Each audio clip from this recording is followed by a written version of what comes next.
All right, welcome to day 4 of this little experiment at Berkademy lab. We've been talking a lot about this idea that AI is a kind of mirror for your thinking.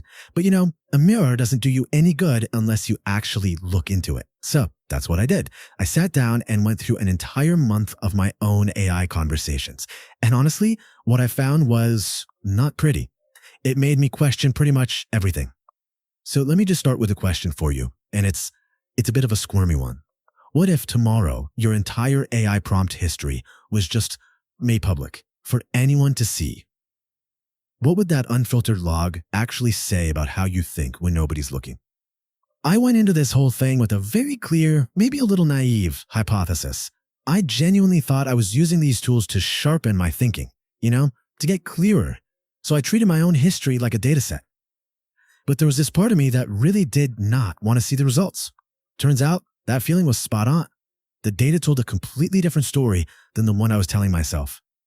This quote from Richard Feynman just kept echoing in my head the whole time, because that's exactly what was happening. I had this great story about how I was this super thoughtful AI user, but the cold hard data of my own words proved that, I was just fooling myself. Okay, so let's get into it. What did this uncomfortable mirror actually show me? Well, it turns out that a massive 90%, 90, of all my prompts fell into two pretty embarrassing categories. So, the first and biggest pattern, I'm calling them avoidance prompts. You know these. They're the, hey, write this email for me, or can you summarize this article, or just generate some ideas. They were my mental escape hatch. Anytime I felt tired or under pressure or just hit that mental friction, boom, I'd offload the thinking. And here's the number that was just a straight up gut punch. 60%, the vast majority of the time I was interacting with AI, I wasn't trying to think better. I was actively trying to avoid thinking at all. It reminds me of this idea from economics called revealed preferences. It basically says, forget what you say you value, your actions show what you actually value. And my actions, my prompts, they revealed something crystal clear.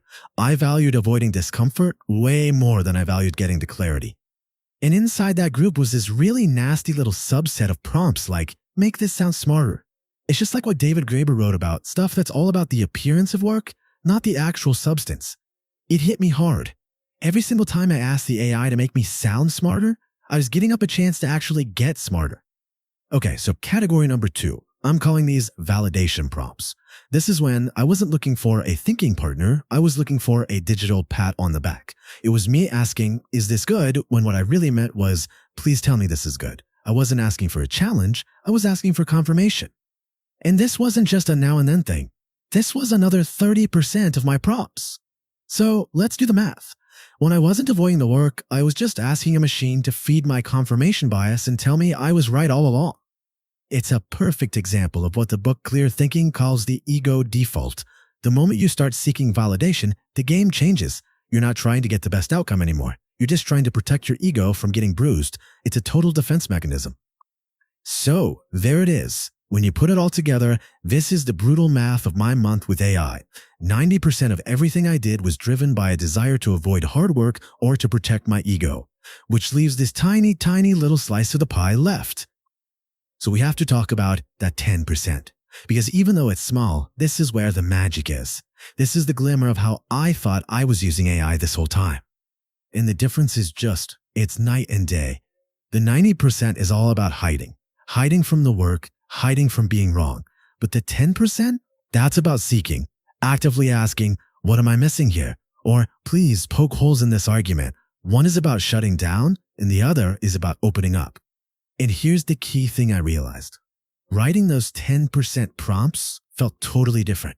It felt uncomfortable, vulnerable even. It forced me to admit right there in the text box, hey, I don't know something, or I might be wrong. It required an honesty that the other 90% was specifically designed to help me avoid. This whole audit, really, it became this crash course in what psychologists call metacognition. It's a fancy word, but it just means thinking about how you think. And my prompt history was this perfectly preserved fossil record of my own cognitive shortcuts, laying out my brain's defaults for me to see. So, an insight is useless if you don't do anything with it. So the big question was, what now? What am I supposed to do with this this painful new self-awareness. And I decided the only way to make it stick was to turn this painful one-time audit into a regular habit. So here's the new plan. Every Sunday, just 15 minutes, I'm going to go back through my prompts for the week and I'm going to categorize them. Was this avoidance? Was it validation? Or was it genuine thinking? And then I'm just going to track the percentages. The goal isn't perfection, right? It's just to be aware. And look, I know it sounds a little dramatic to bring Socrates into a chat about AI prompts, but the principle is exactly the same. This little Sunday audit, it's not just about writing better prompts. It's a scheduled moment to actually examine my own life, my own thinking, week after week. And the craziest part is, it's already working. Just knowing that my Sunday review is coming up makes me pause during the week. I'll literally have my fingers on the keyboard about to type, summarize this, and I'll stop and think twice. It's like a textbook case of the Hawthorne effect. The act of observing a behavior changes the behavior itself.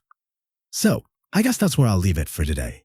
This AI stuff, it really is an incredible mirror. It reflects exactly what you put into it. No filter. My month of data didn't lie. It just showed me a truth I hadn't been willing to see. So, I'll ask you the same thing one more time. The mirror is right there. Are you willing to look?